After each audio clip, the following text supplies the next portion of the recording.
মেয়েটা যাওয়ার সময় বলে গিয়েছিল, বাবার দিকে একটু লক্ষ্য রেখো মা, ভাই যেন ঠিকঠাক পড়াশোনা করে। আরও বলেছিল, তোমাদের ছাড়া থাকতে পারবো না আমি।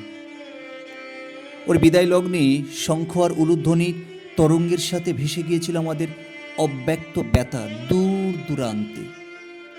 ভাবতে অবাক লাগে, একটা মেয়ে রাতারাতি কেমন করে একটা নারীতে পরিণত হয়।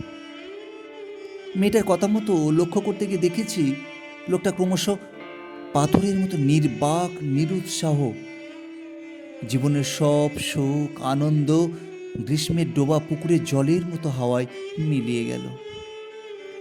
ছেলেটা দিদি সংসারে সুখের জন্য পড়াশোনা ছেড়ে দিয়ে একটা মুদির দোকানে কাজ করে। মনে পড়ে ওরা যখন অষ্টমঙ্গলায় এসেছিল, দারুণ উৎফুল্ল ছিল মেয়েটা। খুশিতে মুখখানি যেন পূর্ণিমার চাঁদের মতো উজ্জ্বল, পাহাড়ি ঝর্ণার মতো কলল নিনিশে। যার সময় বলে গিয়েছিল, আমি খুব ভালো আছি মা। তারপর 6 মাসের মাথায় যখন এলো, যেন চাঁদের গায়ে ছাপ ছাপ অন্ধকার, অনেকটা মলিন নিয়মানসে। আমার কান পাশে জোড়া দেখতে না পেয়ে বলেছিল, ওদের জন্য আর কত করবে মা। যার সময় বলে গিয়েছিল, ওখানে আর ভালো লাগে না। 1 বছরের মাথায় মেয়েটা একাই এসেছিল, তখন একেবারে বিধ্বস্ত, হতাশ।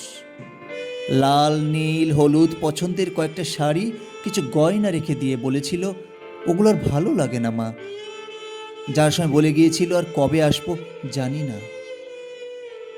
মেয়েটা আর কোনোদিন ফিরে আসেনি, শুধু একটা ফোন এসেছিল মাঝরাতে কিংবা ভোরের আগে।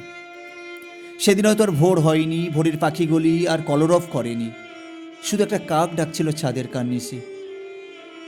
বুকটা আমার ব্যথায় ভেঙে যাচ্ছিল।